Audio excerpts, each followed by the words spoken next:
तो हमने data binding चालू किया था। तो डेटा बाइंडिंग में इंटरपोलेशन क्या है और प्रॉपर्टी बाइंडिंग क्या है, ये दो चीजें हमने ऑलमोस्ट खत्म की थी। ओके। अब थोड़ा सा ध्यान दो।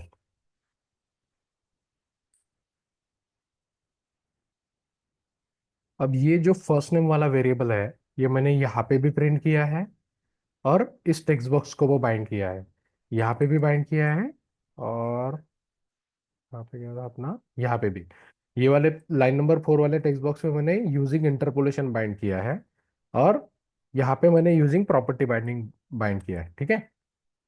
अब अगर मैं ये टेक्स्ट बॉक्स की वैल्यू चेंज करता हूँ, ये सेम वेरिएबल मैंने और कहाँ पे किया है, अच्छा दो ही जगह किया है क्या, और एक इंटरपोलेशन में कर देते हैं। ये इंटर रोल नंबर की जगह मैं ये मेरा वेरिएबल ही प्रिंट करता हूँ। तो ये वेरिएबल मैंने एचटीएमएल में तीन जगह यूज किया है, यहाँ पे और यहाँ पे। यहाँ पे यूजिंग प्रॉपर्टी बाइंडिंग, यहाँ पे वैल्यू चेंज करके देखता हूँ, यहाँ पे वैल्यू चेंज करके देखता हूँ।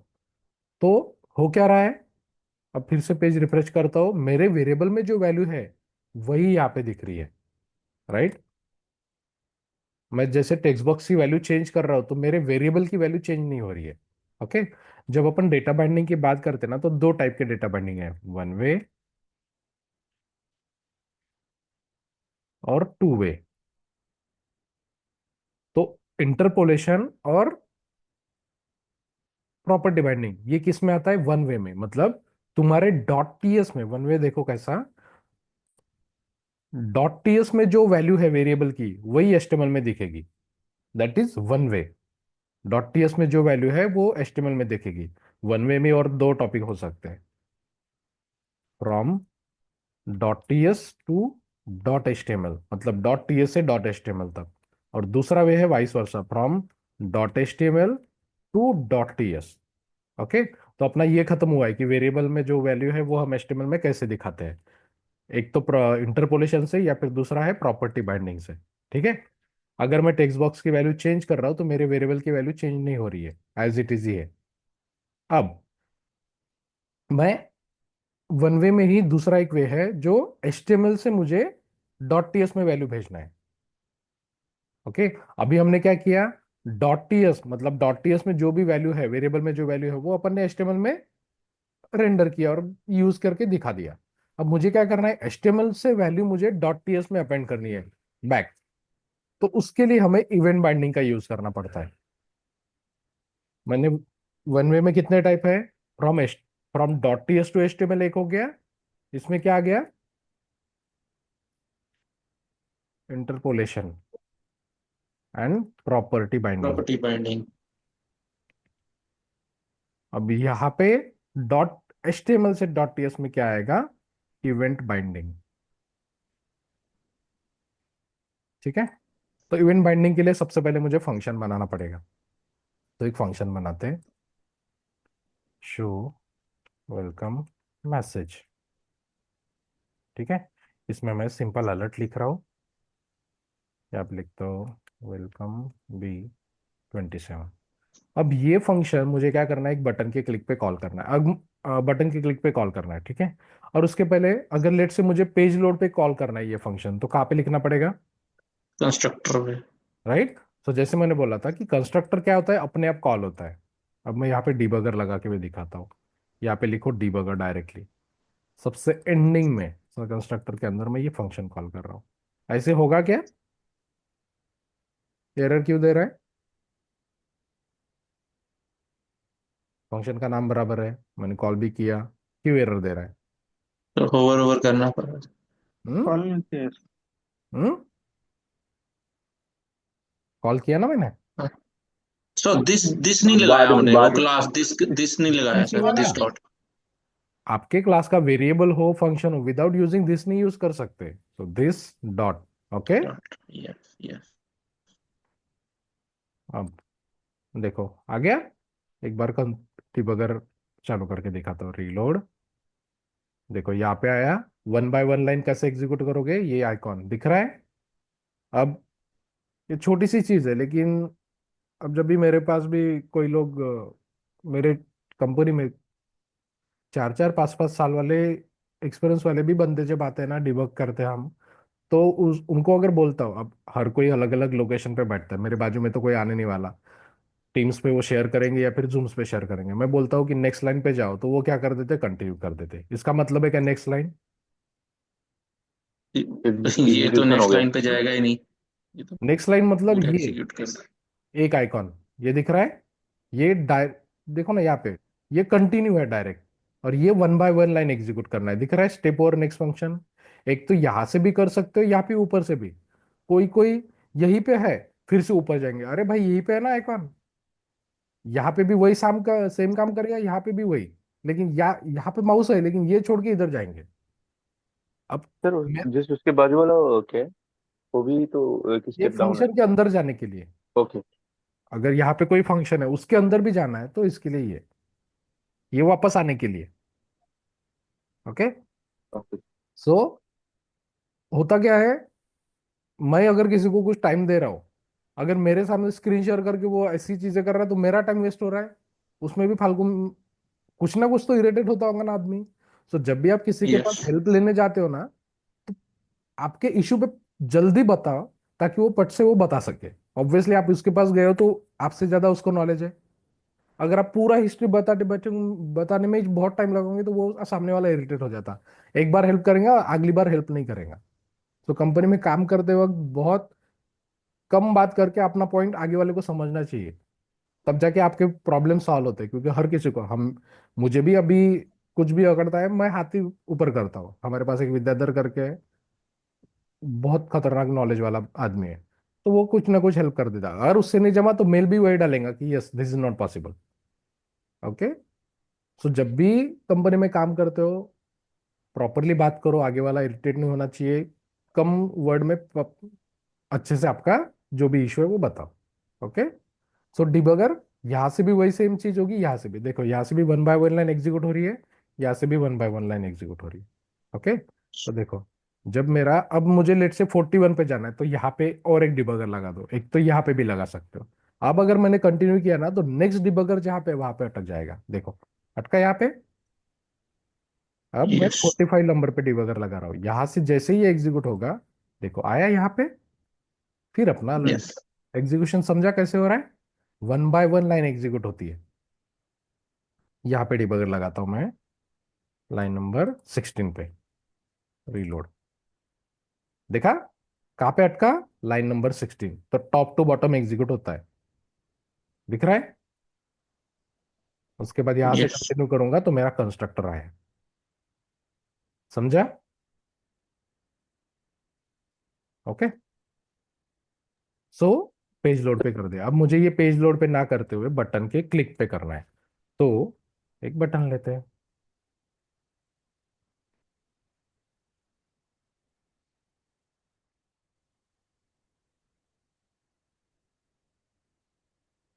मैसेज, इस बटन के क्लिक पे मुझे ये फंक्शन कॉल करना है। तो कैसे लिखेंगे, जावास्क्रिप्ट में कैसे लिखते हैं, on click is right. Equal to function का ऑन नाम। क्लिक इक्वल टू अपने फंक्शन का नाम, राउंड ब्रैकेट।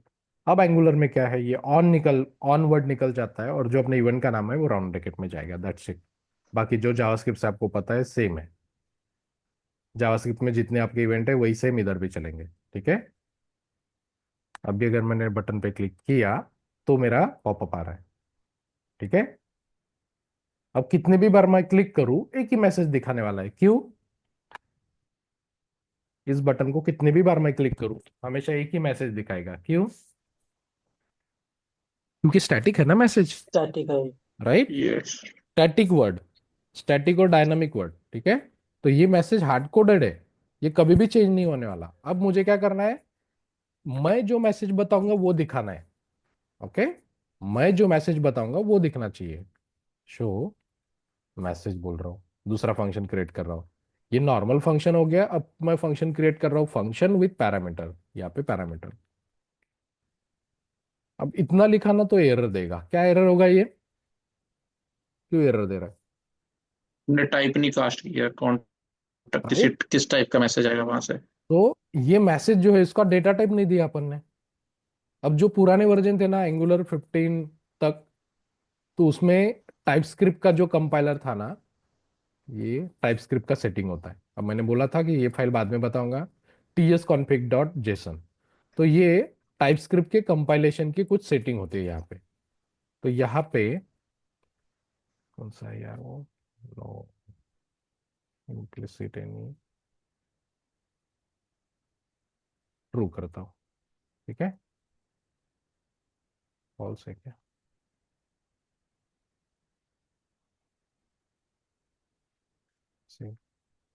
देखो एरर निकल गया, दिख रहा है ना, एरर निकल गया। मैंने क्या किया, मेरे टीएस कॉन्फ़िग में टाइपस्क्रिप्ट के कंपाइलेशन वाले सेटिंग में कौन सी प्रॉपर्टी डाली, नो इम्प्लिसिट एनी, याद रहेगा, नो नो इम्प्लिसिट एनी। मतलब ये जहां पे भी अपन वेरिएबल बनाते हैं, ओके, उसको डेटा टाइप देना अभी जरूरी नहीं है। अगर तुमने ये प्रॉपर्टी ट्रू किया तो वो क्या बोल रहा है कि किसी भी वेरिएबल को एनी के साथ नहीं देने देना है, प्रॉपरली डेटा टाइप ही दो। अभी टीएस कॉन्फिग का यूज समझा। सो कंपाइलेशन रिलेटेड मतलब टाइपस्क्रिप्ट के रिलेटेड कुछ भी सेटिंग्स होती है वो यहाँ पे अपन ऑन ऑफ कर सकते हैं। क्लियर। तो ये एंगुलर 15 में क्या था, बाय डिफॉल्ट ये फॉल्स था, डालो नहीं डालो बाय डिफॉल्ट फॉल्स था, अभी बाय डिफॉल्ट ट्रू है, ठीक है, इसको ट्रू ही रखते हैं। ये इसका मतलब क्या होगा, स्किप लिप चेक, ये दिख रहा है लाइन नंबर 13 पे, स्किप लिप चेक, क्या लगता है नाम से क्या कर रही होंगे ये प्रॉपर्टी। कोई चीज को स्किप लाइब्रेरी करना लाइब्रेरी हो। स्किप लिप, लिप का लिप किस चीज का लॉन्ग फॉर्म होगा, लिब, लाइब्रेरी। Library, library okay. का। अगर आप कोई ऐसा पैकेज यूज कर रहे हो जिसमें एरर है, मतलब एरर, पैकेज तो बराबर चल रहा है लेकिन आपके एंगुलर के वर्जन में कुछ ऐसा है जो उसमें सपोर्ट नहीं कर रहा, तो लाइब्रेरी में एरर आ रहा है, बट वो लाइब्रेरी आपको चाहिए, उसका अपडेटेड वर्जन भी नहीं है, ओके।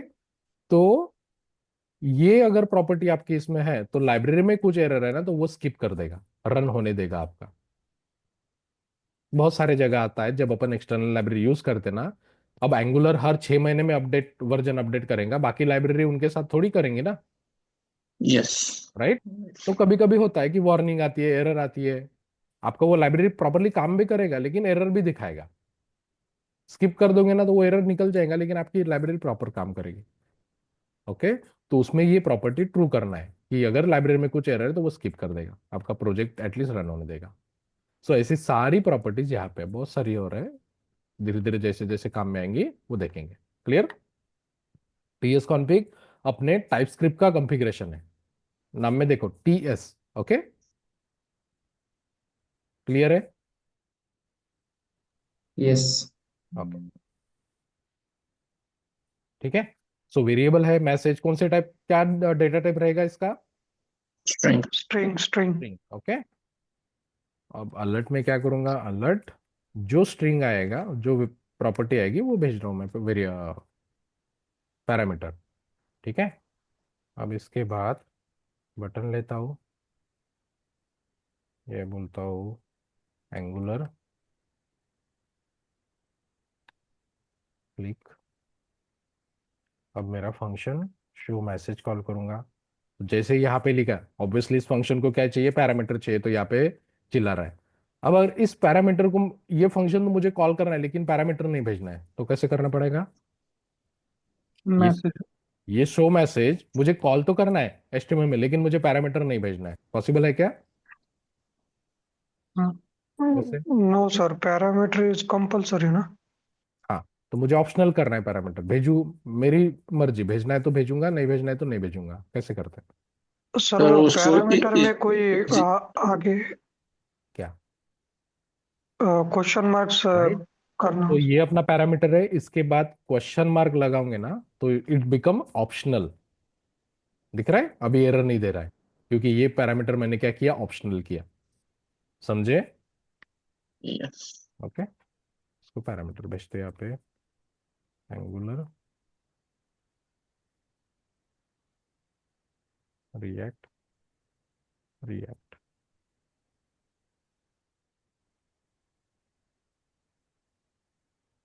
अब ये जो डिबगर लगाता हूं ना मैं, तो इसकी आदत मत डालो, क्यों,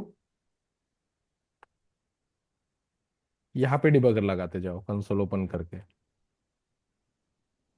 कई बार कोड पुश करते हैं तो वो डिलीट भूल जाते हैं डिबगर, वो कोड रिव्यूअर बोलता है। तो अपन जो यहाँ पे डिबगर लगाते ना, हाँ लगाओ, बट अगर तुमको आदत है कमिट करने से पहले रिमूव करनी तो लगाओ। नहीं तो होता क्या है, अपन 10-12 लाइन में एक टास्क के लिए काम, 10-12 फाइल में काम करते, 4-5 जगह रिमूव करते और 1-2 जगह भूल जाते, फिर अगर वो पीआर अपन ने रेज कर रिव्यूअर के पास गया, उसको ऑलरेडी 10 चीजें रहती, वो अपने डिबगर के लिए वो कमेंट डालने की भी इच्छा नहीं रखता फिर। राइट। तुमको आदत है प्रॉपरली डिबगर लगा के रिमूव करनी थी तो ऐसा लिखो, नहीं तो यहीं पे लगाओ। ओके। वहां पे लगाना मत, फालतू हर बार डांट खाना भी अच्छा नहीं है। ठीक है। अब अगर मैंने रिएक्ट पे क्लिक किया तो देखो मैसेज में क्या आया, रिएक्ट, और जो मैसेज आया वो दिखेगा। एंगुलर पे क्लिक किया, एंगुलर आया। क्लियर। तो ये नॉर्मल फंक्शन था, ये फंक्शन विद पैरामीटर। तो अब यहाँ पे हमने क्या किया, ये जो दूसरा वे था, हमने क्या किया, HTML से हमने .ts में वैल्यू भेजा।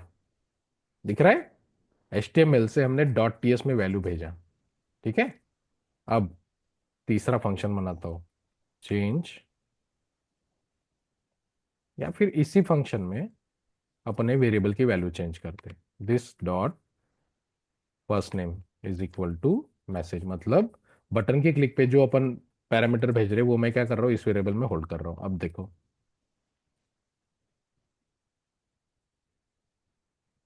ठीक है, मेरे वेरिएबल में वैल्यू है चेतन, यहाँ पे भी चेंज कर रहा हूँ, यहाँ पे भी चेंज कर रहा हूँ। ठीक है। अब अगर मैंने रिएक्ट पे क्लिक किया, मेरे मैसेज में रिएक्ट आया और वही वैल्यू मैं वेरिएबल में भी होल्ड कर रहा हूँ। देखो अभी मेरे वेरिएबल में वैल्यू क्या है, चेतन, अभी उसको क्या वैल्यू दे रहा हूँ, रिएक्ट। देखो यहाँ पे भी चेंज हुई, यहाँ पे भी चेंज हुई, यहाँ पे भी चेंज हुई, और यहाँ पे भी चेंज हुई।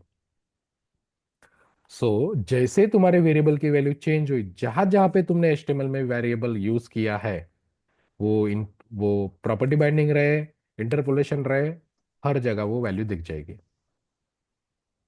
समझा।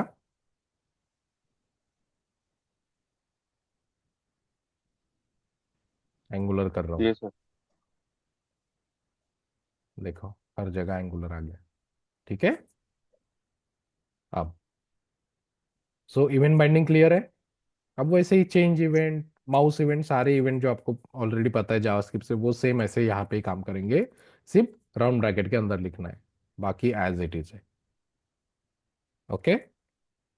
सर इसमें अपनी मेथड कॉलिंग के लिए दिस लगाना कंपलसरी होता है क्या सर?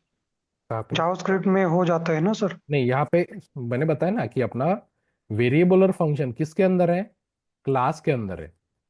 तो क्लास के अंदर का कुछ भी चीज एक्सेस करना है तो बाय यूजिंग दिस ऑपरेटर ही होगा। ओके। विदाउट, अगर देखो ना यहाँ ओके पे ओके अगर सर। मैंने डायरेक्टली किया, एरर देगा। ओके। दिस के साथ ही कॉल होगा। क्लियर है सबको?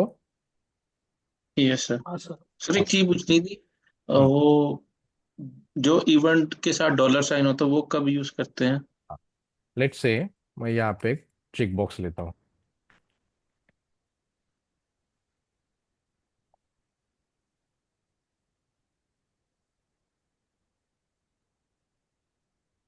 ओके।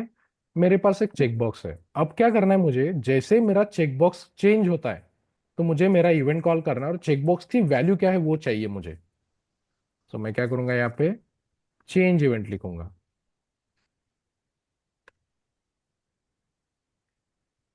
ऑन चेक चेंज, और यहाँ पे मैं क्या करूंगा, डॉलर इवेंट पास करूंगा। अब ये डॉलर इवेंट जावास्क्रिप्ट में क्या करता था, देखा है जावास्क्रिप्ट में अपन ने डॉलर इवेंट क्या करता है, उस इवेंट का ऑब्जेक्ट देता है, मतलब उस इवेंट की पूरी जानकारी, ऐसा कंसिडर कर रहे हैं। चलो। ओके। अब देखो ये मैं फंक्शन बना रहा हूं यहाँ पे। अब मैं यहाँ से जब ये फंक्शन कॉल कर रहा हूं तो कुछ तो भी भेज रहा हूं, तो उसको कैच भी तो करना पड़ेगा। यहाँ पे भी मैं इवेंट नाम दे रहा हूँ, कोलन ए नहीं दे रहा हूँ, मुझे पता नहीं है इसमें क्या आएगा, तो मैं इसलिए मैं अभी ये नहीं दे रहा हूँ। ठीक है। डिबगर लगाते हैं।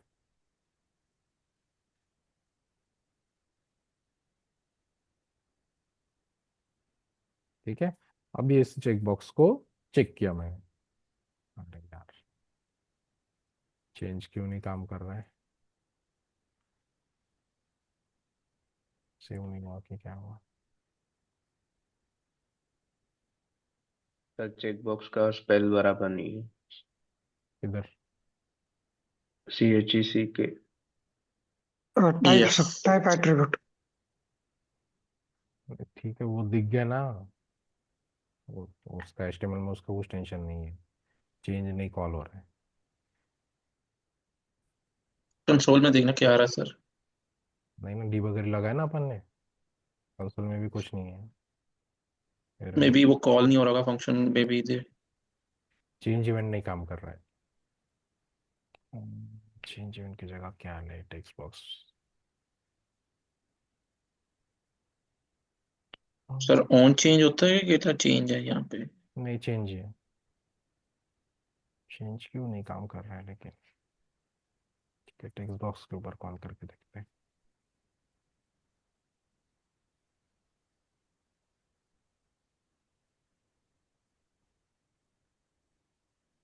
यहाँ पे काम कर रहे हैं, चेक बॉक्स पे कौन सा कर रहा है, चेंज ही तो काम सर करता है। आईडी नहीं देनी होती वहां पे मे बी आईडी। नहीं नहीं, जान दो। ठीक है, अभी यहाँ पे देखो, टेक्स्ट बॉक्स, ये वाले टेक्स्ट बॉक्स से मैंने वो इवेंट डाला, यहाँ पे मैंने वेरिएबल की वैल्यू चेंज किया, टेक्स्ट बॉक्स की वैल्यू चेंज कर रहा हूँ। ठीक है, अभी कॉल नहीं हुआ, जैसे तुम बाहर क्लिक करोगे ना तब चेंज इवेंट डिटेक्ट होता है। Change event normally drop down के साथ काम करता है प्रॉपर। ओके, क्लिक किया मैंने, मेरा चेंज इवेंट कॉल हुआ, यहाँ पे देखो इवेंट मिला। इवेंट में देखो पूरा इवेंट का ऑब्जेक्ट, मतलब इवेंट टाइप क्या है, ये दिख रहा है, टाइप चेंज। ओके, उसके बाद कौन से एलिमेंट से कॉल हुआ है, अब देखो मैं करंट टारगेट को हॉवर करता हूँ,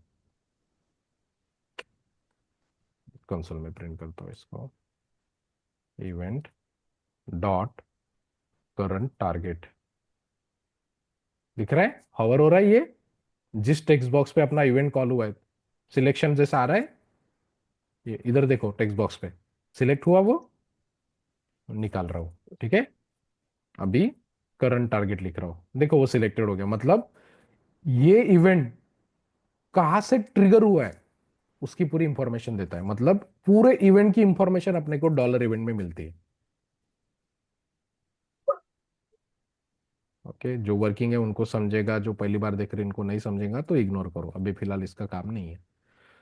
सो जब अपन ऐसा लिखते हैं ना डॉलर इवेंट, इसका मतलब क्या है कि इवेंट, ये जो इवेंट है ना, बटन के क्लिक चेंज पे या फिर टेक्स्ट बॉक्स के चेंज पे जो भी हो रहा है, उसका इवेंट का पूरा डेटा अपने को यहाँ पे मिलता है। इवेंट कौन सा है, इवेंट कौन से हम्म एलिमेंट से फायर हुआ, राइट। अब मुझे एलिमेंट तो की अपन वैल्यू उस चाहिए, जैसे देखो यहाँ पे करंट टारगेट डॉट वैल्यू लेता हूँ, इवेंट पॉइंट। देखो टेक्स्ट बॉक्स को वैल्यू मिल गई, अरे म्यूट करो। ओके, देखो मुझे मेरे टेक्स्ट बॉक्स की वैल्यू मिल गई, event dot current target, current target में क्या मिला, मुझे ये टेक्स्ट बॉक्स मिला, उसमें से मैंने वैल्यू रीड किया। ओके, तो जो चीज हम जावास्क्रिप्ट में कर रहे थे, टेक्स्ट बॉक्स की वैल्यू कैसे रीड करना है, तो वो यहाँ पे भी वैसे ही काम करता है, जो जावास्क्रिप्ट में है सेम चीज यहाँ पे भी होगी। ओके, जैसा करंट टारगेट है वैसा इवेंट डॉट टारगेट भी सेम काम करता है। ओके, एक तो करंट टारगेट या फिर टारगेट, मतलब ये इवेंट किस एलिमेंट से ट्रिगर हुआ है उस एलिमेंट का रेफरेंस मिलता है हमें। ओके, तो ये है डॉलर इवेंट, मतलब इवेंट का ऑब्जेक्ट आप भेज सकते हो एज अ पैरामीटर, और वो ऑब्जेक्ट यहाँ पे कैच करो, उससे कुछ वैल्यू एक्सट्रैक्ट करनी है वो करो। क्लियर, किसका क्वेश्चन था। Yes sir. ओके, चलो अब देखना है टू वे डेटा बाइंडिंग। ठीक है, अब देखो हो क्या रहा है, अब जब मैं टेक्स्ट बॉक्स की वैल्यू चेंज कर रहा हूँ तो ये प्रिंट जो मैंने किया वेरिएबल की वैल्यू चेंज नहीं हो रही, क्योंकि वेरिएबल की वैल्यू चेंज हुई रहती तो यहाँ पे भी चेंज हुई रहती। अब जब मैं यहाँ पे टेक्स्ट बॉक्स की वैल्यू चेंज कर रहा हूँ तो ये क्या कर रहा है, सिर्फ टेक्स्ट बॉक्स की वैल्यू चेंज कर रहा है। अगर मैं इस बटन पे क्लिक करता हूँ तो मैं वेरिएबल की वैल्यू चेंज कर रहा हूँ तो हर जगह चेंज हो गई। अब मुझे क्या करना है कि जैसे मैं टेक्स्ट बॉक्स की वैल्यू चेंज करूँ, ये टेक्स्ट बॉक्स जिस वेरिएबल के साथ बाइंडेड है उस वेरिएबल की भी वैल्यू चेंज होनी चाहिए। मतलब मेरा वेरिएबल और मेरा टेक्स्ट बॉक्स सिंक में रहना चाहिए। इसकी वैल्यू चेंज करूँ, वेरिएबल की वैल्यू चेंज करूँ, टेक्स्ट बॉक्स की वैल्यू चेंज होना चाहिए, टेक्स्ट बॉक्स की वैल्यू चेंज करूँ, वेरिएबल की वैल्यू चेंज होना चाहिए, वाइस वर्सा, सिंक। तो उसके लिए हमें एनजी मॉडल यूज करना पड़ता है। ठीक है, अब एनजी मॉडल कैसे यूज करते हैं, यहाँ पे लिखूंगा मैं टेक्स्ट बॉक्स, यहाँ पे square bracket, round bracket, NG model, but error दे रहा है। एनजी इवेंट मॉडल कहाँ कहाँ यूज करना चाहिए? कौन सा? इवेंट कब कब यूज करना चाहिए? जहां पे भी नहीं कि अपने को बटन के क्लिक पे कुछ करना है, ड्रॉप डाउन के चेंज पे कुछ करना है, ड्रॉप डाउन। राइट।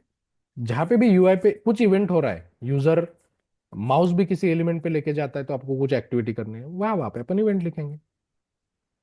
अब कौन ओके। से बैकग्राउंड से भी नहीं? हाँ, मैं डेवलपमेंट से ही हूँ। नहीं नहीं, टेक्नोलॉजी, टेक्नोलॉजी जावा। राइट। जावा में अपने कोर जावा एडवांस जावा सिखाऊंगा। अब राइट। तो सिर्फ अपन एपीआई यूज करते, लेकिन पहले वेब एप्लीकेशन वहां पे बनती थी, जावा में भी वेब एप्लीकेशन बनती थी ना। हाँ, जेएसपी सर्वलेट यूज। हाँ, तो वहां पे अपन जावास्क्रिप्ट से ही लिखते थे, जावा का कुछ ऐसा कुछ खुद का तो कुछ था नहीं, नहीं। जावास्क्रिप्ट से लिखते थे, वही सेम है। ओके, हम्म। ठीक है। हाँ। तो अब एनजी मॉडल अगर मुझे यूज करना है तो क्या करना पड़ता है, इम्पोर्ट। राइट। अब एनजी मॉडल ये क्या है, डायरेक्टिव है। What is NG model? NG model is a directive. आगे देख बताऊंगा मैं डायरेक्टिव की डेफिनेशन और ऑल। फिलहाल याद रखो what is NG model. NG model is a directive. ये अगर यूज करना है, जैसे मैंने बताया एंगुलर 17 से क्या रूल चालू हुआ है, जो भी चीज यूज करना है उसका इंपोर्ट करो, उसी के बाद उसको यूज करो। सो अगर एनजी मॉडल यूज करना है तो एनजी मॉडल कहां से आता है, फॉर्म्स मॉड्यूल से आता है। तो यहां पे अभी इंपोर्ट लिखना है।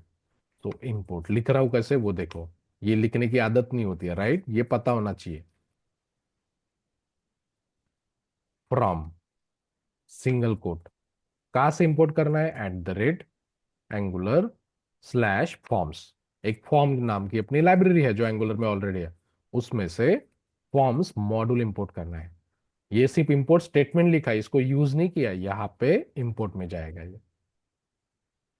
ओके, देखो एरर निकल गया, ये निकाल देता हूं मैं यहां से, एरर आ गया। मतलब एनजी मॉडल यूज करना है तो अपने इंपोर्ट में क्या चाहिए, फॉर्म्स मॉड्यूल चाहिए। क्लियर है? ये इंपोर्ट हाथ से लिख के आना बहुत जरूरी है। हर बार क्या होता है, देखो फॉर्म्स मॉड्यूल, जैसे मैं क्लिक करता हूँ इंपोर्ट ऑटोमेटिकली आ जाए, तो अपने को इसकी आदत होती है। बट इंटरव्यू में कोई कोई भाई इंपोर्ट हाथ से हाथ से लिख के दिखा, ये भी बोलता है। अगर आपने अब तक लिखा ही नहीं है तो उस टाइम पे ऐसे ब्लैंक हो जाओगे ना तुम, हद नहीं रहती उसकी। तो ये हाथ से लिखने की भी आदत डालो। क्योंकि अगर आपने नया प्रोजेक्ट क्रिएट किया, आप लेट से आप जूम जूम पे हो, मशीन टास्क कर रहे हो, पहली बार अगर आप ये करोगे ना, या फिर एचटीटीपी क्लाइंट, सजेशन आता नहीं है और यहाँ पे भी नहीं आता है। किसी के साथ हुआ है? जब पहली बार लिखते अपन फॉर्म्स मॉड्यूल तो सजेशन में आता ही नहीं है, और ये बाजू में जो बल्ब आता ना, ये भी नहीं आता है। या फिर जस्ट आपने प्रोजेक्ट चालू किया और करके देख रहे हो तो आता ही नहीं है तब तक, क्योंकि आपका प्रोजेक्ट प्रॉपरली इनिशियलाइज हो, टाइपस्क्रिप्ट की फाइल इनिशियलाइज ही नहीं हुई होती है। तो तब क्या करोगे? इसलिए लोग पूछते हैं कि भाई इंपोर्ट हाथ से लिखा। ओके, बहुत इजी है, एक दो बार लिख के रखो, आदत हो जाती है। ठीक है। अब एनजी मॉडल को क्या चाहिए, अपना वेरिएबल। तो अपना ये फर्स्ट नेम वाला वेरिएबल है ना, यही मैं यहाँ पे बाइंड कर रहा हूँ। अब मैजिक देखो, निकालने दो नहीं तो 10 जगह कॉल करते रहते हैं। ये वाला जो टेक्स्ट बॉक्स है इसको मैंने एनजी मॉडल से बाइंड किया है, इसको इंटरपोलेशन से, इसको प्रॉपर्टी बाइंडिंग से। इस पे चेंज कर रहा हूं, कुछ भी नहीं हो रहा है, इस पे चेंज कर रहा हूं, कुछ भी नहीं हो रहा है।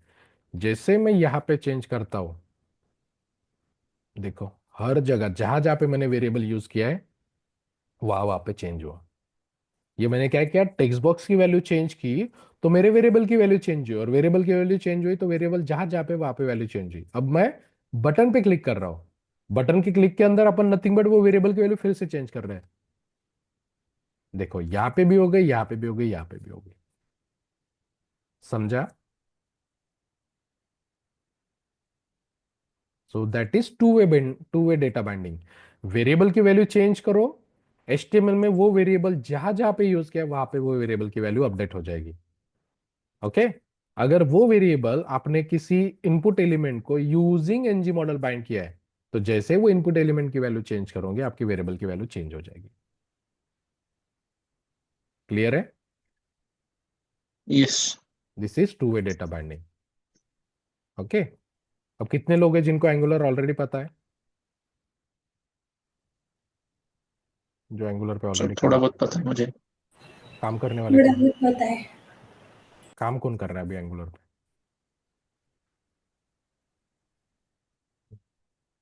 अरे सर मुझे किया तो मैंने साल पर, इतना नहीं आता। ठीक है।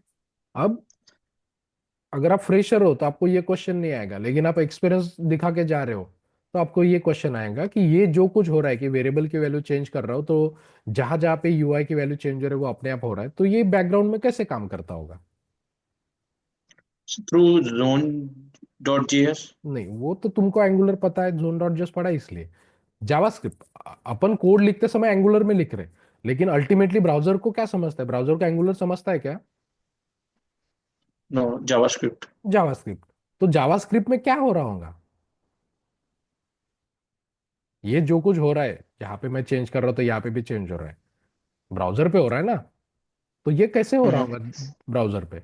डॉम। थ्रू डोम। तो होता क्या है, जैसे अपन ये इवेंट चेंज, टेक्स्ट बॉक्स के इवेंट चेंज करते, तो जो अपना नॉर्मल ऑन की अप या ऑन चेंज और ऑन इनपुट जो इवेंट होता है ना जावास्क्रिप्ट का, वो ट्रिगर होता है। वो चेक करता है कि तुमने कुछ variable NG model directive use किया है क्या, अगर यूज किया तो उस वेरिएबल की वैल्यू चेंज करता है।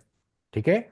और वो वेरिएबल फिर से एचटीएमएल में, मतलब यहाँ पे देखो मैंने कुछ चेंज इवेंट लिखा क्या, बट ये एंगुलर के फ्रेमवर्क के अंदर लिखा हुआ है कि इनपुट एलिमेंट की वैल्यू चेंज हुई, तो वो चेक करता है कि एनजी मॉडल डायरेक्टिव लगाएगा, अगर एनजी मॉडल डायरेक्टिव लगाए तो इस वेरिएबल की value dollar event dot target current element current target dot value उठाता है और इस वेरिएबल में असाइन करता है।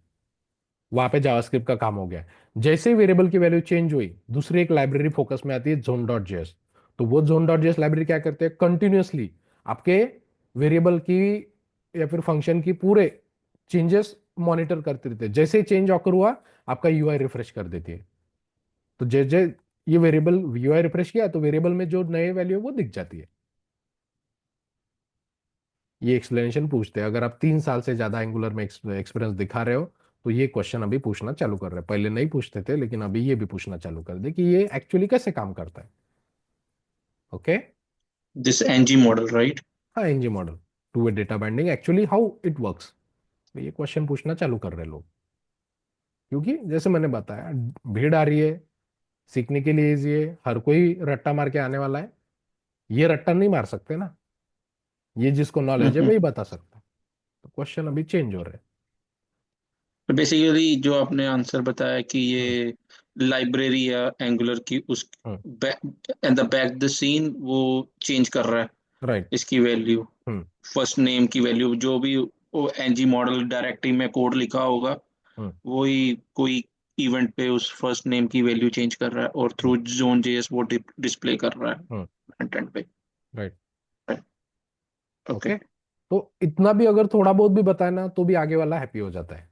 ही डजंट वांट, ऐसे क्वेश्चन में वो डजंट वांट कि यू आंसर इट परफेक्टली। आपने थोड़ा बहुत भी रिलेटिव बता दिया ना तो भी वो आगे मूव ऑन कर देता है। बट अगर आपने बोला नो आई डोंट नो, तो वो क्वेश्चन मार्क आता है आपके 3 साल और 4 साल के एक्सपीरियंस पे कि क्या आप सिर्फ जो ऑलरेडी है वो यूज कर रहे हो। राइट। थोड़ा सा, जैसे मैं कल बोला कि एक भी ऐसा टॉपिक मत रहने दो कि जो आपको पता नहीं है। थोड़ा सा कुछ तो भी पता होना चाहिए उसके बारे में, कुछ तो बोलो, नो आंसर नहीं जाना चाहिए। ओके। तो या फिर ऐसा बोलो कि अब तक मैंने, लेट से, अब माइक्रो फ्रंट एंड हो गया। अब माइक्रो फ्रंट एंड ऐसी चीज है कि हर के हर कोई ट्राई नहीं करता, क्योंकि वो वन टाइम है, प्रोजेक्ट सेटअप है, एक बार हो गया हो गया। राइट। अगर आपको वो टास्क मिला तो आप करोगे, नहीं तो नहीं करोगे। तो बताते समय आपको थेरोटिकल पता होना चाहिए कि माइक्रो फ्रंट एंड क्या है। तो वही पूछेगा कि सेटअप कैसे करते, तो हमले बताने का कि मेरे प्रोजेक्ट में माइक्रो फ्रंट एंड था नहीं। ओके। बट मैंने खुद से ट्राई करके देखा है, तो वहाँ पे एक शेल ऐप क्रिएट करना पड़ता है, फिर रिमोट ऐप क्रिएट करना पड़ता है, मॉड्यूल फेडरेशन एक लाइब्रेरी है वो यूज करते हैं। इतना भी बता दिया तो भी ठीक है, आगे डीप में नहीं जाएगा। बट अगर आपने बोला नहीं पता माइक्रो फ्रंट एंड, तो हो गया, क्योंकि अभी सारे इंडस्ट्रियल प्रोजेक्ट में माइक्रो फ्रंट एंड सेटअप चालू हो गया है। ओके, ठीक है। सो एनजी मॉडल समझा, और एक एक दो एग्जांपल लेते हैं। अब ये जो चेक बॉक्स वाला था, अपने पास बूलियन है ना, ये वेरिएबल, मैं इसको बाइंड करता हूँ, square bracket round bracket NG model तो एम कैपिटल में। एंगुलर के ओके, जितने भी इवेंट या जो भी कोड है वो जावास्क्रिप्ट में कन्वर्ट होता है, तो जावास्क्रिप्ट का वो पैरेलल क्या है वो याद रखना जरूरी है। नहीं, बट ऐसा कैसा होता है, क्योंकि इंटरव्यू जब होता है ना, तो सबसे पहले इंटरव्यू अपना स्टार्ट होता है जावास्क्रिप्ट से, बराबर। हम्म, क्यों उस जावास्क्रिप्ट से करते होगे? एंगुलर में तो जावास्क्रिप्ट वैसे भी यूज नहीं होता, फिर क्यों JavaScript use? Which is the basic है बेस वो। बेस बेसिक है, ठीक है, और क्या रीजन है क्यों जावास्क्रिप्ट पूछते होंगे? सर, क्योंकि डीबगिंग। ये टीएस यूज हो रहा है एंगुलर में, टाइपस्क्रिप्ट और जावास्क्रिप्ट ये का सुपरसेट है सर। नहीं, मैंने इसके पहले लॉजिक देखा है। नहीं, फंडामेंटल जावास्क्रिप्ट का ही यूज क्योंकि उसे कर रहा है। पेरेंट लैंग्वेज है सर जावास्क्रिप्ट ये। प्रोजेक्ट सपोर्ट करता है। नहीं, देखो, एंगुलर रहे, रिएक्ट रहे, व्यू रहे, नोड रहे, प्लास्टिक रहे, एक्सप्रेस रहे, ये सारी लैंग्वेज का बेस क्या है? JavaScript, JavaScript. बराबर। जावास्क्रिप्ट, या करेक्ट, तो फंडामेंटल अंडरस्टैंडिंग वही ये होती है कि अगर तुमको जावास्क्रिप्ट अच्छे से पता है, तो आज हमारे पास एंगुलर का प्रोजेक्ट है, वहां पे काम करोगे। कल रिएक्ट का प्रोजेक्ट है, रिएक्ट पे भी थोड़ा बहुत ट्रेनिंग दे दिया, उस पे भी काम कर लोगे। एक्सटेंशन है, उस पे भी काम कर लोगे। अब समझा जावास्क्रिप्ट क्यों पूछते? पर इतना एडवांस तो नहीं पूछेंगे सर, बेसिक के एडवांस पूछते एडवांस हैं। मतलब ये नहीं पूछते how to declare variable, function क्या है, वो होस्टिंग क्लोजर, वो जो क्वेश्चन है ना, वो पूछते। प्रोटोटाइप, इवेंट, कॉल बैक, वो पूछते। ओके, एडवांस ही पूछते, बेसिक नहीं पूछते जावास्क्रिप्ट में एंगुलर डेवलपर को। सर हाँ, ये सारे क्वेश्चन आपकी वो वेबसाइट पे हैं, हाँ, हाँ, प्रोजेक्ट पूरे मिनी हैं, आइडियाज पे, पूरे हैं, रिगार्डिंग पूरे, जावास्क्रिप्ट। पूरे हैं। ओके, वो रिएक्ट गो वालों थ्रू। को लगे तो उसके आगे जाके पूछेंगे। एंगुलर वालों को जो एडवांस है वो तो पूछ रहे, लेकिन रिएक्ट वालों को एडवांस के एडवांस आगे जाके पूछेंगे। क्यों? और रिएक्ट रिएक्ट सर, उसमें क्या कंपोनेंट अलग से लेना पड़ता है थर्ड पार्टी के थ्रू? नहीं, नहीं, नहीं, चीजें। बोल रहा हूँ, एंगुलर वाले को जावास्क्रिप्ट के क्वेश्चन एडवांस पूछते हैं, hosting, closure, prototype, call back, ES6 feature. लेकिन रिएक्ट वालों को उसके भी आगे जाके पूछते हैं। ये तो पूछते ही है, लेकिन और भी पूछते हैं। क्यों? क्योंकि वो प्योरली जावास्क्रिप्ट राइट, बेस्ड है क्योंकि रिएक्ट। रिएक्ट में प्योरली जावास्क्रिप्ट यूज होता है, इसलिए अपने अपने जावास्क्रिप्ट के क्वेश्चन लिमिटेड है, उनके बहुत ज्यादा डीप है। ओके, चलो। सो अच्छा, ये बताया था ना मैंने। मैंने क्या किया, ये चेकबॉक्स को ये वेरिएबल बाइंड किया, और इस वेरिएबल की वैल्यू देखो, बाय डिफॉल्ट फॉल्स है, और कंस्ट्रक्टर में मैं ट्रू कर रहा हूँ, तो मेरा चेकबॉक्स बाय डिफॉल्ट चेक्ड आया, दिख रहा है। तो वैसे ही ड्रॉप डाउन हो गया, सारी चीजें ऐसे ही बाइंड करोगे। अब ये, सर हाँ, हॅलो. बोलो। अँग्युलर मध्ये आपण जसं आता रिएक्ट मध्ये बॅबल आणि वेबपॅकचा यूज करून आपण मॅन्युअली ऍप्लिकेशन क्रिएट करतो, तसं अँग्युलर करू शकतो. नाही, नाही, परत एकदा.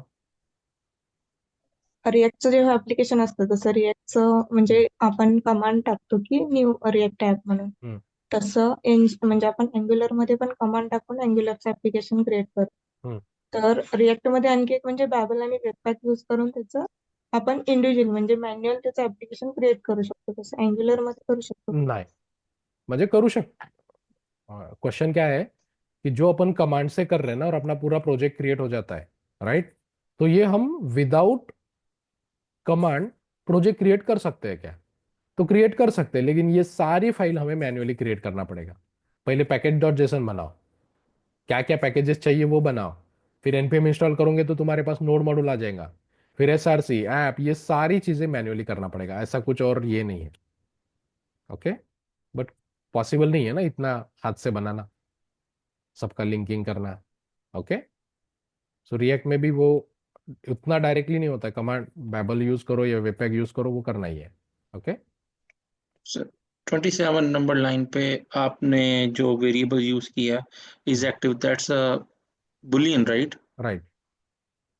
पर वो इनपुट पे कैसे काम करेगा वो? इनपुट पे तो हम स्ट्रिंग एंटर करते हैं। नहीं, चेक बॉक्स है ना, ये ओह, चेक टाइप बॉक्स है, check. Okay, right. Got. Sir but उसकी वैल्यू तो ट्रू है ना सर, कंस्ट्रक्टर में तो हमने उसकी वैल्यू चेंज की है सर, ट्रू में। हाँ, ट्रू है ना, तो अगर ये वेरिएबल की वैल्यू ट्रू है, चेक बॉक्स की वैल्यू क्या है, चेक बॉक्स का आउटपुट क्या आता है, या फिर चेक या ट्रू फिर और अनचेक, फॉल्स। ट्रू और फॉल्स ना।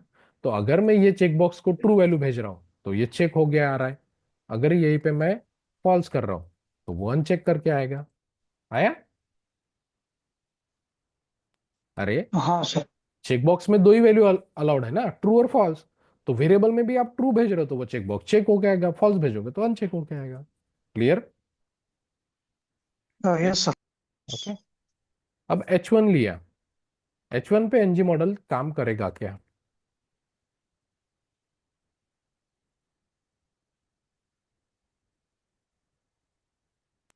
No sir. एरर तो नहीं। नहीं आया? क्योंकि यहाँ पे कुछ यूजर कर ही नहीं सकता, इवेंट ही नहीं कर सकता यहाँ पे। देखो H1 में कुछ दिख भी नहीं रहा है, ठीक है। NG model only input element पे चलेगा, text box, drop down, select, text area, जो भी है आपके। ओके, डिस्प्ले एलिमेंट पे नहीं। ओके। हम्म। अब ये एक को पूछा था इसलिए मैंने बताया। अब ये सही में क्वेश्चन है क्या? बट जस्ट वो आपका कॉन्फिडेंस या फिर आपका कॉन्फिडेंस ब्रेक करने के लिए क्वेश्चन पूछते हैं। ओके। जहां पे यूजर वैल्यू एंटर कर सकता है वहीं पे एनजी मॉडल काम करेगा। ठीक है। ओके। सो क्लियर है ये डेटा बाइंडिंग, इंटरपोलेशन, ये अपना प्रॉपर्टी बाइंडिंग, ये इवेंट बाइंडिंग, और ये अपना टू वे डेटा बाइंडिंग। किसी को कुछ डाउट है? ये to way data binding her language में है, हर एंगुलर में है? नहीं, सिर्फ ये एंगुलर में है, रिएक्ट में है, लेकिन रिएक्ट में दो तीन कंसेप्ट यूज करके ऐसा काम करता है। कोड लिख के करना पड़ता है, यहाँ पे विदाउट कोड लिखे हुए ही अपना टू वे डेटा बाइंडिंग काम कर रहा है रिएक्ट में और व्यू में। सॉरी, व्यू में भी है एज इट इज, जहाँ पे अपना अपन यहाँ पे एनजी मॉडल लिखते ना, वहाँ पे शायद ऐसा कुछ तो भी लिखते हैं, मॉडल सिर्फ ऐसा लिखते हैं। ओके। जिसको एंगुलर आ गया उसको व्यू अपने आप आ जाता है, ऑलमोस्ट चीजें सेम है। रिएक्ट में भी थोड़ी बहुत चीजें सेम है, लेकिन थोड़ा सा लिखने का तरीका अलग है। इसलिए एक लैंग्वेज सीखो तो दूसरी लैंग्वेज सीखने में, इसलिए कंपनीज में जैसे मैंने बोला ना, जावास्क्रिप्ट आपका चेक करते हैं। अगर आपने आप उसके बाद एंगुलर बोलो, रिएक्ट बोलो, उस पर मेन इंटरव्यू होगा, राइट। तो आपका अंडरस्टैंडिंग होता है कंपनी का भी। एक लैंग्वेज आते हैं तो दूसरा लैंग्वेज इजीली सीख पाते हैं अपन, उतना अपना कॉमन सेंस आ जाता है। ओके। बिल्कुल। क्योंकि कंपेयर करके सीख लो ना कि हाँ वहां पे ऐसा करते थे, यहाँ पे ऐसा करते थे, लॉजिक तो सेम है, लॉजिक टेक्नोलॉजी के ऊपर डिपेंड तो नहीं है, राइट। ओके।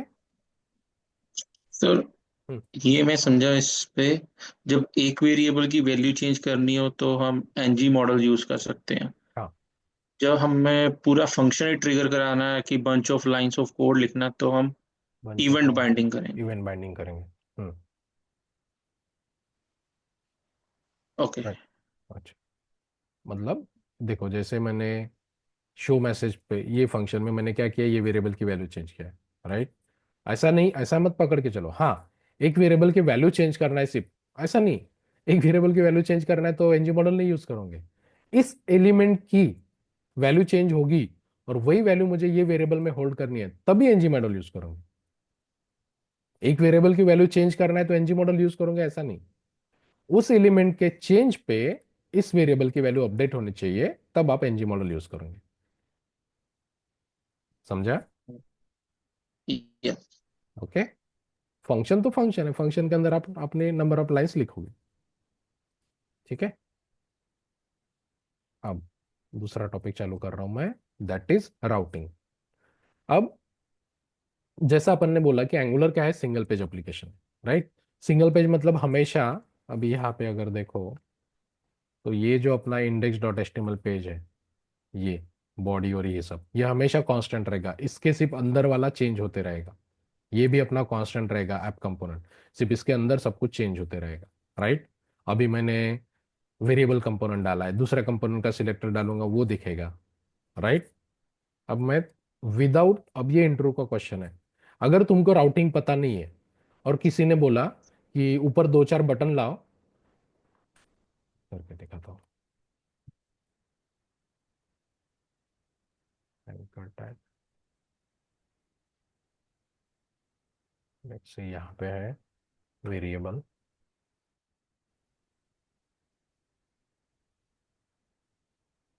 उसके बाद फिर से एंकर टैग लिया मैंने एक। एंगुलर में href नहीं यूज करना है, ठीक है। क्या क्या कंपोनेंट है अपने पास, एम्प्लॉय है,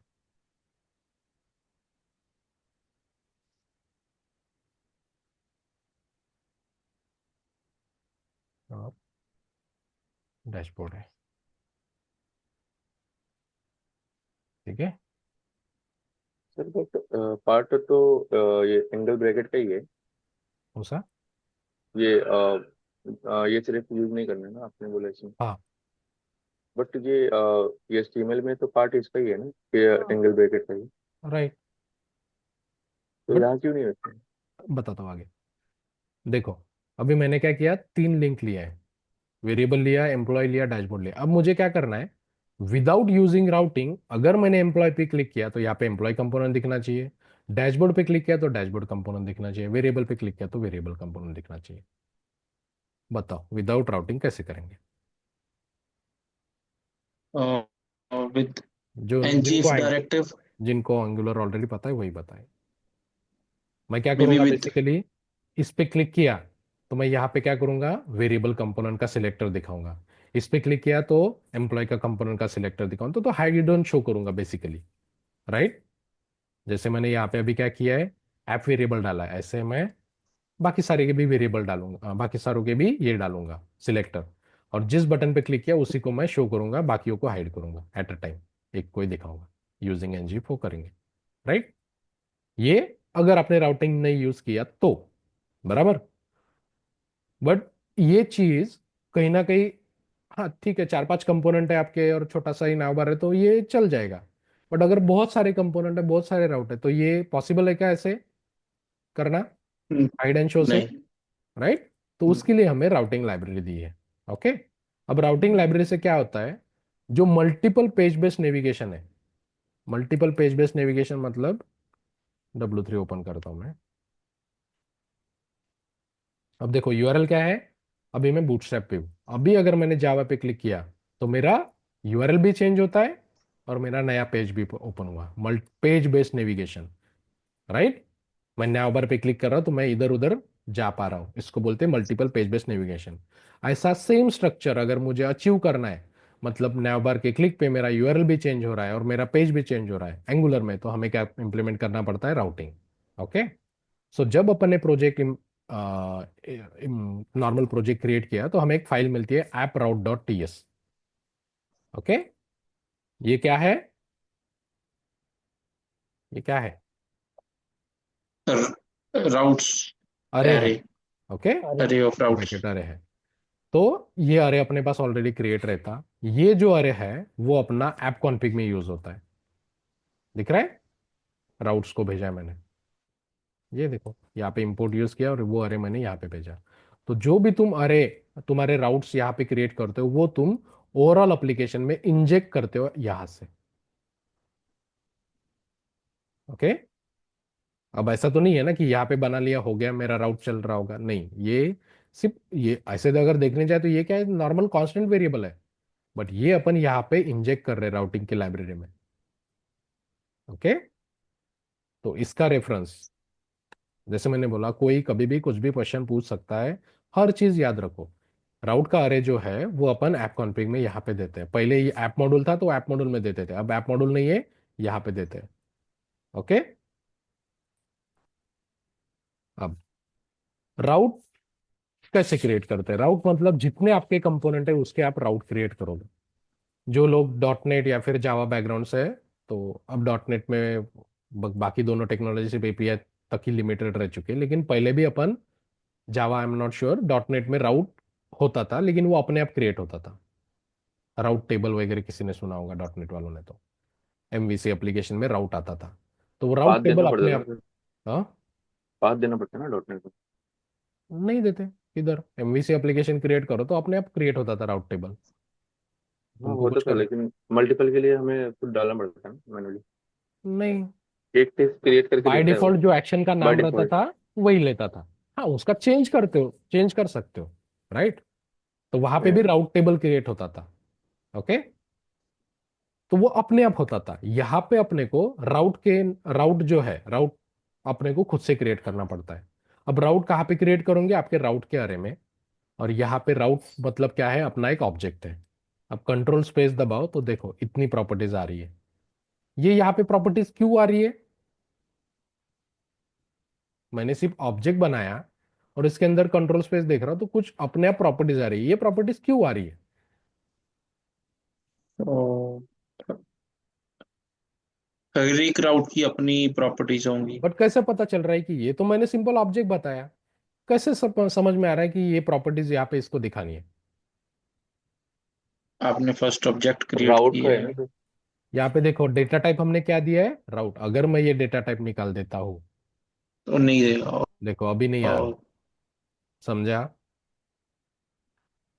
यहाँ पे यस। देखो ना, अरे किस चीज का है? राउट का। तो यहाँ पे एक एलिमेंट जब बनाओगे तो ऑब्वियसली अरे राउट का प्रॉपर्टीज आएगा ना। ओके, राउट का। तो पहला प्रॉपर्टी आता है पाथ। पाथ मतलब आपको किसी कंपोनेंट को कौन से यूआरएल से एक्सेस करना है, तो आपके कंपोनेंट का URL, let's say dashboard, comma, दूसरा पैरामीटर आता है कंपोनेंट।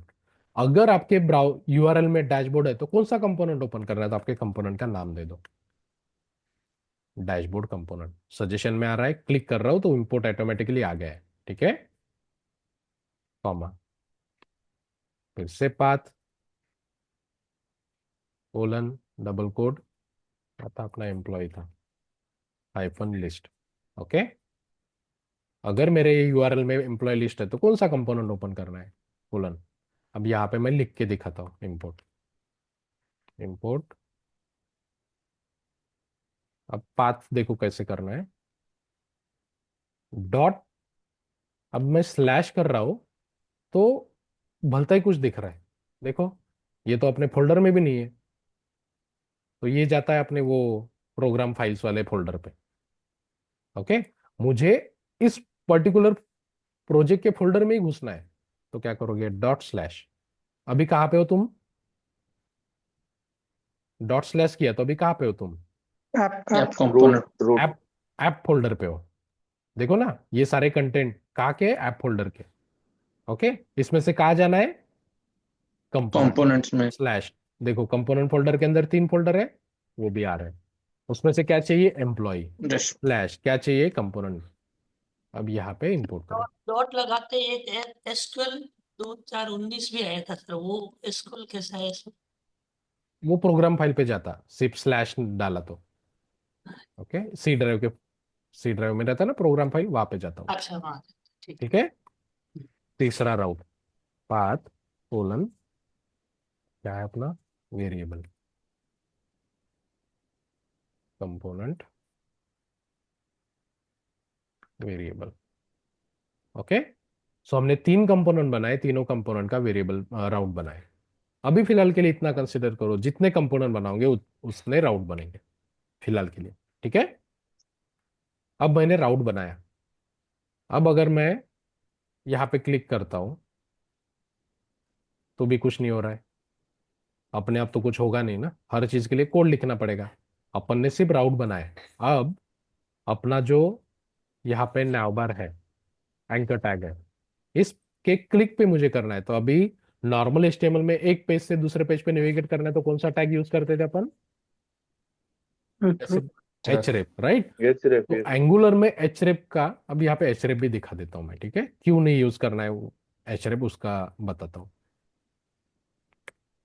अपने राउट का नाम देते हैं यहाँ पे वेरिएबल।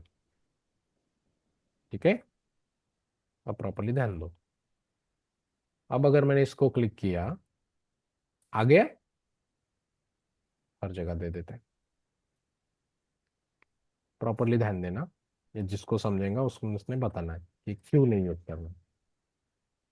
ठीक है, मैंने वेरिएबल पर एम्प्लॉय लिस्ट पे, ओके हाँ ये हो गया। अब ये टेबल की जरूरत नहीं है। अब यहाँ पे लगेगा राउटर आउटलेट।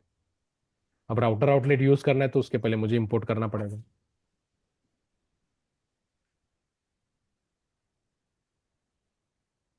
ठीक है, मैंने क्या किया, राउटर आउटलेट इंपोर्ट किया, फिर HTML में मेरे नावबार के नीचे राउटर आउटलेट टैग डाला। ठीक है, तो राउटर आउटलेट का काम क्या है, अभी देखो राउटर आउटलेट निकालता हूं मैं, अभी वेरिएबल पे हूँ, एम्प्लॉय पे क्लिक कर रहा हूँ, नेविगेट हो रहा है, देखो URL चेंज हो रही है, हम्म बट मेरा कंपोनेंट लोड नहीं हो रहा है।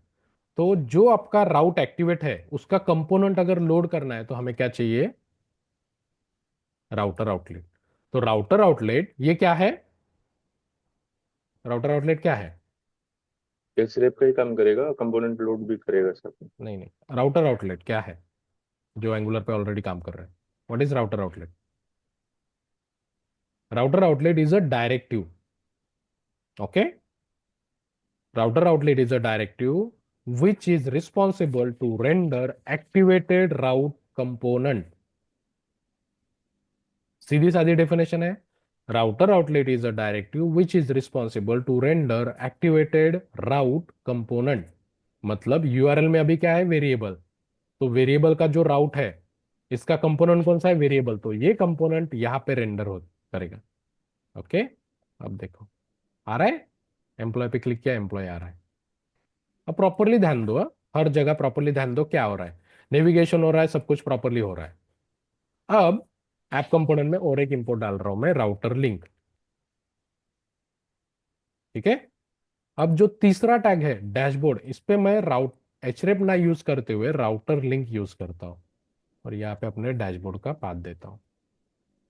अब प्रॉपरली ध्यान दो, ये जो पहले राउट है दो, पहले एंकर टैग है, इस पे मैंने क्या यूज किया, एचरेप, और यहाँ पे मैंने राउटर लिंक।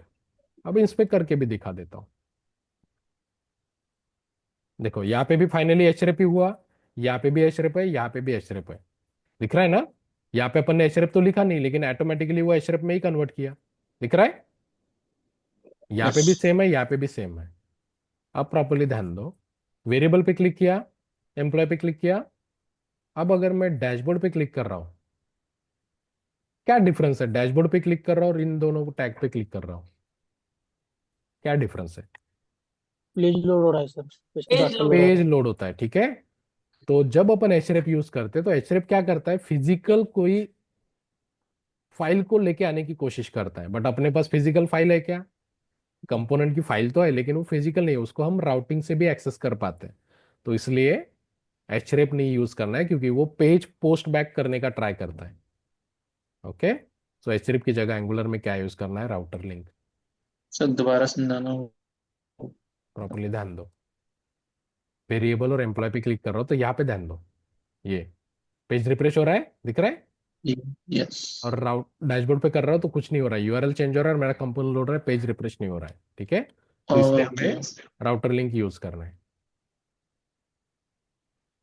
अभी अगर मैं सेव करता हूँ तो देखो सीमलेस चल रहा है अपना एप्लीकेशन, पेज रिलोड नहीं हो रहा है।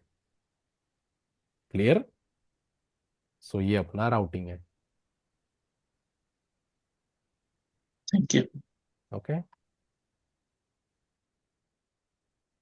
ये बेसिक है राउटिंग का, आगे और चीजें हैं, पर इतना सफिशिएंट है। अब अगर कोई कोई बोलता है, जैसे मैंने बोला था कि ये ऐप राउट कहाँ पे जाता है, ऐप कॉन्फ़िग में, तो कोई कोई बोलेगा कि नहीं मेरे पास दो तीन ही राउट है, तो दो तीन ही राउट के लिए मैं क्यों एक्स्ट्रा फाइल बनाऊं, ये फाइल मुझे नहीं रखना है, तो कैसे करोगे? तो ये जो अरे तुमने यहाँ पे बनाया है, ये अरे तुम यहाँ पे भेज दो, one and the same thing, यहाँ पे इंपोर्ट डाल दो, one and the same thing ना, समझ रहा है क्या? प्रोवाइडर राउटर, इसको क्या चाहिए, राउट का अरे चाहिए, एक तो तुम ये फाइल से उसको भेजो, या फिर यही के ये बनाओ, बराबर? यस ओके, पूछने वाला कुछ ठीक है। भी पूछता है, अपने कंसेप्ट क्लियर रखने का, it's like keeping data into a variable and using that variable, और creating that data over here, बराबर? देखो इसको क्या चाहिए, राउट का अरे चाहिए, ये राउट्स मतलब राउट का अरे। तो एक तो एक वेरिएबल से मिल रहा है, ये अपन एक्सपोर्ट कर रहे हैं ना, तो इसलिए मैं इस वेरिएबल को दूसरे फाइल में यूज कर पा रहा हूं। देखो यहाँ पे एक्सपोर्ट निकालता हूं मैं, तो अभी तुम्हें एरर आएगा, यहाँ पे दिख रहा है क्या बोल रहा है, declares route locally but it is not exported. हमने अगर एक्सपोर्ट नहीं किया तो दूसरे फाइल में यूज नहीं कर सकते। ओके, तो तुमने एक वेरिएबल बनाया, उसमें तुमने अरे स्टोर किया, या फिर यही के ये अरे बनाओ, one and the same thing. Clear? Sir वो जो पास दिए हैं वो पास हम कुछ भी दे सकते हैं उधर ये एरे में यहाँ पे, हाँ पाथ जी ये सर। आपका है ना, कुछ भी दो, ये ओके। आपका है। जैसे वेरिएबल का नाम देते हो वैसे ही तुम्हारा नाम है, जो भी देना है वो दो। जैसे मैंने यहाँ पे हाइफन दिया, राइट। अब यहाँ पे आता है डिफॉल्ट राउट। डॉट नेट या फिर जावा जो पहले एप्लीकेशन होते थे ना, जहाँ पे अपन ट्रेडिशनल वेब एप्लीकेशन बनाते थे, जब एंगुलर रिएक्ट नहीं था, तो जब भी अपन होस्ट करते तो बाय डिफॉल्ट कोई तो भी पेज लोड होता था, उसके लिए डॉट नेट में ऐप स्टार्ट कोई तो भी फाइल होती थी, वहां पे करते थे। जावा में आई डोंट नो, वहां पे भी वैसा ही कुछ होगा। ठीक है, तो बाय डिफॉल्ट कौन सा पेज लोड करना है, तो वैसे ही यहाँ पे अपन डिफॉल्ट राउट बनाते हैं। पाथ कोलन, पाथ क्या रखूंगा मैं, एम्प्टी। अगर मेरे यूआरएल में कुछ भी नहीं है, एम्प्टी है, तो मुझे कौन सा पाथ लोड करना है, तो रीडायरेक्ट टू पे आपके राउट का नाम दे दो, डैशबोर्ड यहाँ पे जाएगा।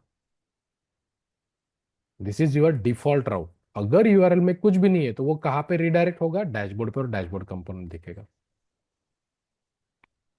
चल रहा है क्या?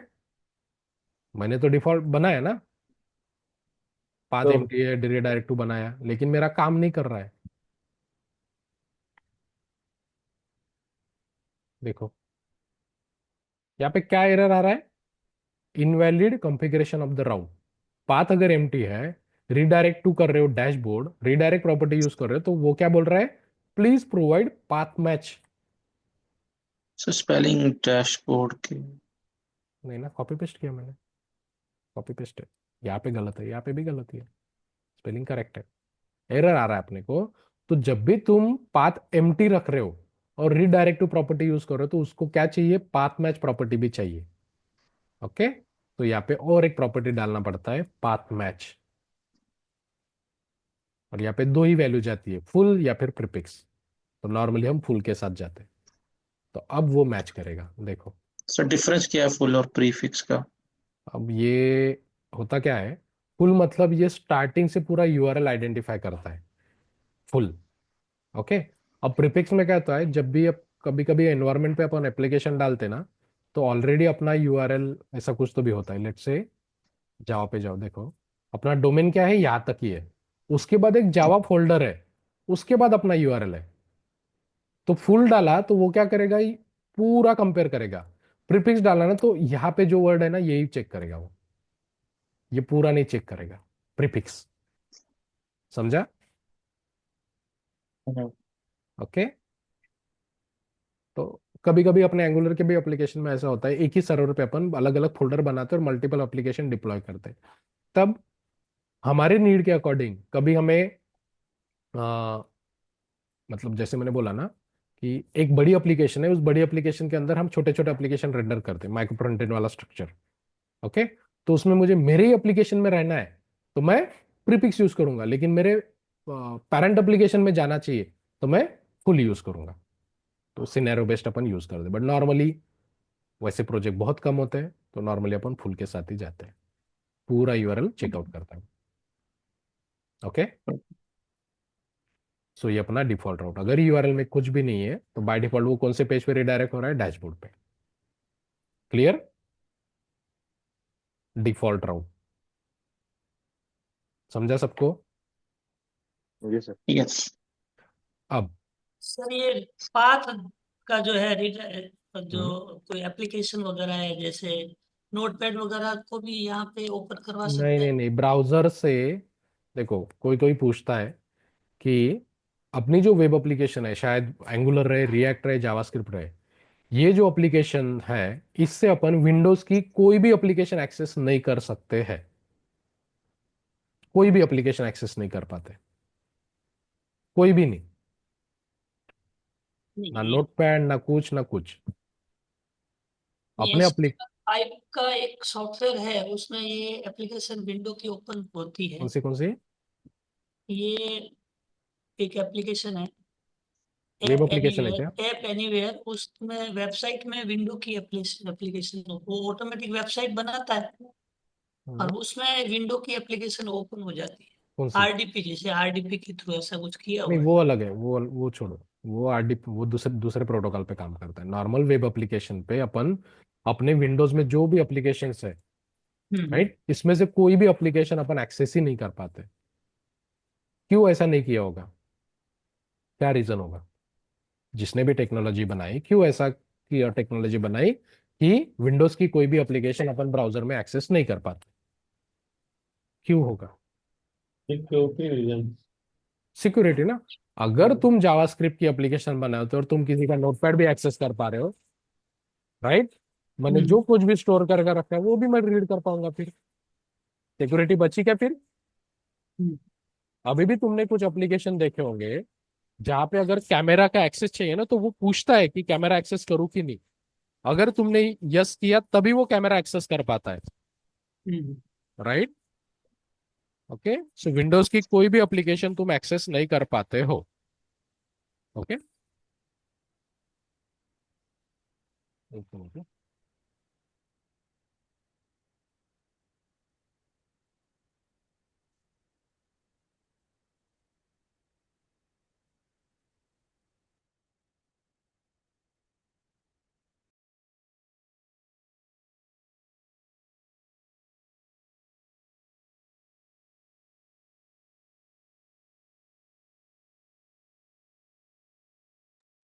ओके, अब थोड़ा सा ध्यान दो। अपने पास कितने राउट है? डैशबोर्ड, एम्प्लॉय हैपन लिस्ट और वेरिएबल। अगर मैं यहाँ पे क्या बोलते हैं, डिपार्टमेंट डाल के देखता हूँ, क्या एरर आया? एरर क्या है? Can match any routes. ठीक है। अब ये एरर बहुत जेनरिक है, कैन नॉट मैच एनी राउट, और ये आपके राउट का नाम।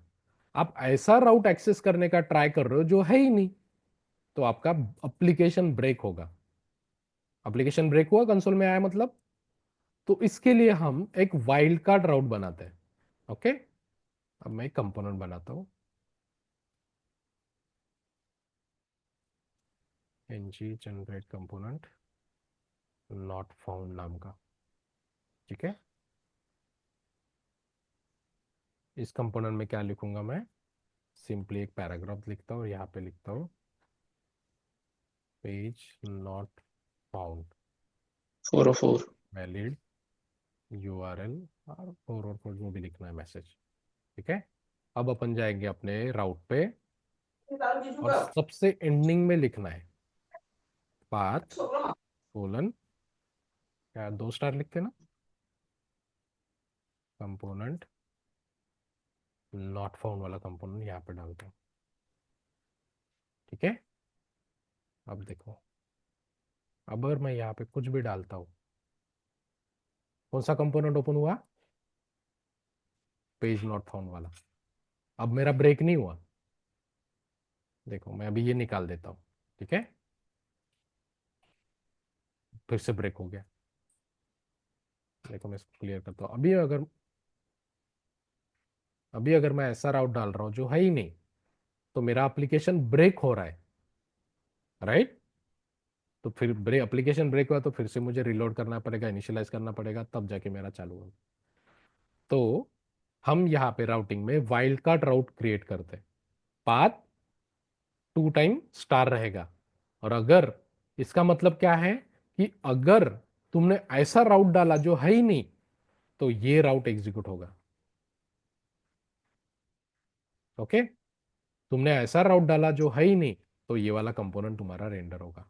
इसको बोलते वाइल्ड कार्ड राउट, वाइल्ड कार्ड। ओके, तो एटलीस्ट ये तुम्हारा रहेगा, तो तुम्हारा एप्लीकेशन ब्रेक नहीं होगा। वो प्रॉपरली इस कंपोनेंट पे जाएगा कि page not found invalid URL, फिर यूजर को समझेगा मैंने यूआरएल कुछ तो भी गलत किया है। समझे? वाइल्ड कार्ड राउट।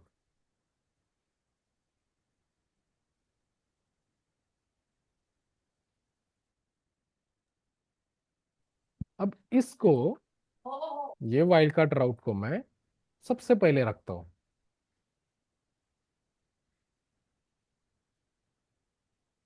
ठीक है, सबसे पहले लिखा मैंने। अब मैं वेरिएबल पे क्लिक करता हूं, मेरा यूआरएल चेंज हो रहा है लेकिन मेरा पेज फाउंड ही आ रहा है, नॉट पेज फाउंड। अब ये एम्प्लॉय लिस्ट तो है ना मेरे पास, तो भी पेज फाउंड ही आ रहा है, क्यों?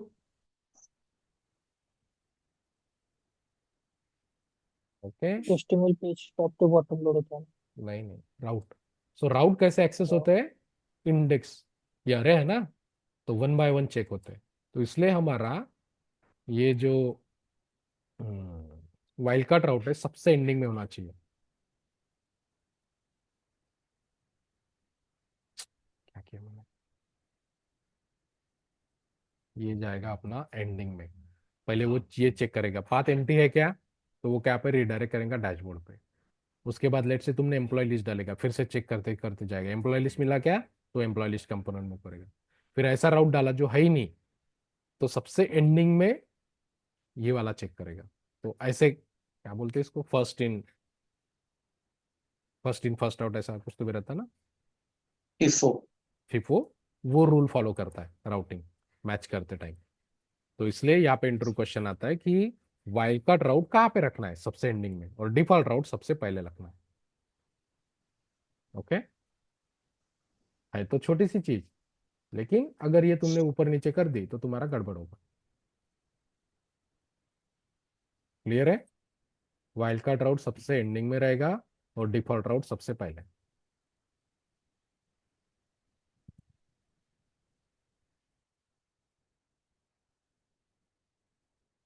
क्लियर है सबको?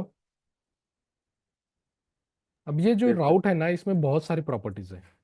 देखो कितनी सारी प्रॉपर्टीज दिख रही है। इसमें से एक टाइटल प्रॉपर्टी देखो।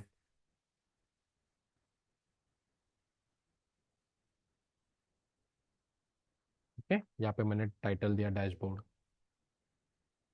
Title employ list.